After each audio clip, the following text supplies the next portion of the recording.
Di ruang kelas yang sepi, waktu seperti bergerak lebih lambat. 20 tahun mengajar di sekolah yang sama.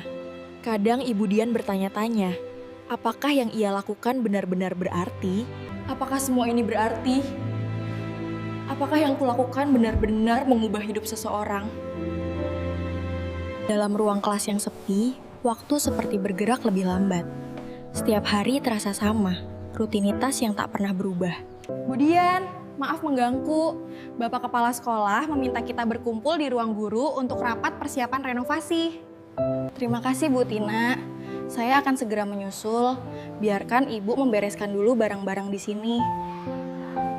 Ibu Dian, bagaimana dengan arsip-arsip tahun 2000-an ini? Sebentar Pak Harun. Di sudut paling gelap, Kelas 6A. Proyek masa depan. Aku hampir lupa sama sekali dengan proyek ini. satu persatu amplop itu terbuka, mengungkapkan cerita-cerita yang tak pernah ia duga. Air mata yang jatuh.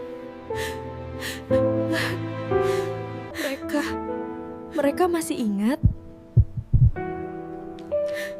Setelah sekian tahun, Jadi, selama ini yang kulakukan memang berarti.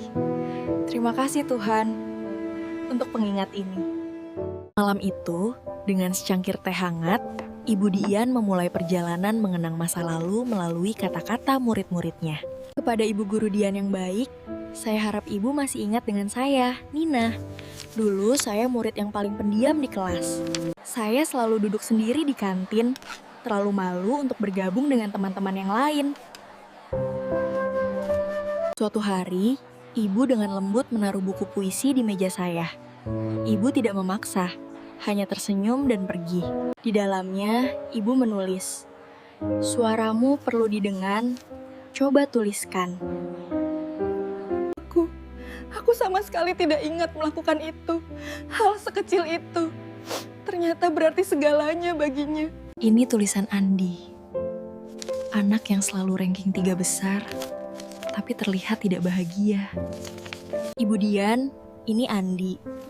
Dulu saya selalu ranking 3 besar, tapi saya tidak pernah benar-benar bahagia. Setiap nilai bagus hanya berarti tekanan yang lebih besar dari orang tua. Saya merasa seperti mesin belajar, bukan anak-anak. Ibu tidak membicarakan nilaimu. Ibu hanya bertanya, bagaimana perasaanmu? Andi, nilai itu penting, tapi kebahagiaanmu jauh lebih penting. Jangan sampai kamu lupa bagaimana menjadi anak yang bahagia. Kata-kata ibu di koridor itu selalu terngiang. Itu pertama kalinya seorang guru peduli pada perasaan saya, bukan hanya angka. Sekarang, saya desainer grafis freelance. Saya memilih jalan yang membuat saya bahagia, seperti yang ibu sarankan dulu. Tulisan Raka. Anak yang selalu penuh energi, tapi sering disalahpahami. Bu, saya Raka. Dulu saya murid yang paling merepotkan ibu. Sering bolos, berantem, dan saya pernah mencontek. Semua guru menghukum saya. Mereka bilang saya nakal, tidak punya masa depan. Saya mulai percaya itu. Tapi ibu tidak menghukummu. Ibu membawaku ke taman sekolah dan mengajakmu berbicara. Raka, ibu tidak mau menghukummu. Ibu hanya ingin tahu apa yang sebenarnya sedang kamu perjuangkan. Tidak ada yang pernah bertanya seperti itu kepada saya.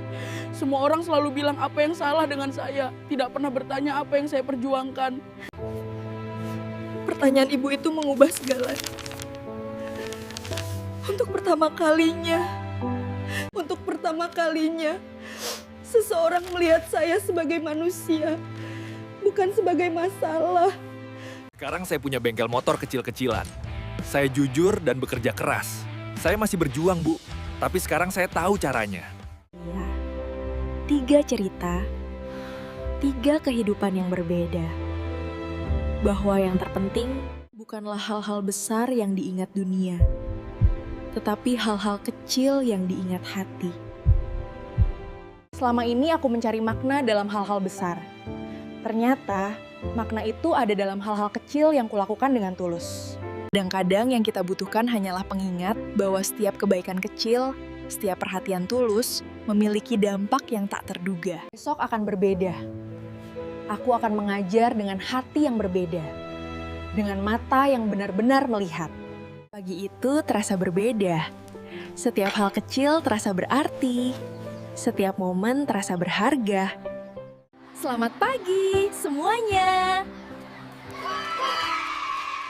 Hari yang indah untuk belajar.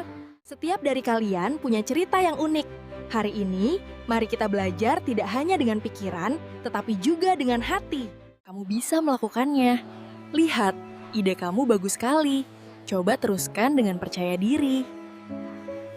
Inilah makna sebenarnya dari menjadi guru. Bukan tentang sempurna, tetapi tentang hadir sepenuhnya untuk setiap anak yang membutuhkan cahaya. Dan demikianlah, seorang guru menemukan kembali makna dalam setiap perhatian kecil, dalam setiap kata peduli, dalam setiap hati yang disentuh.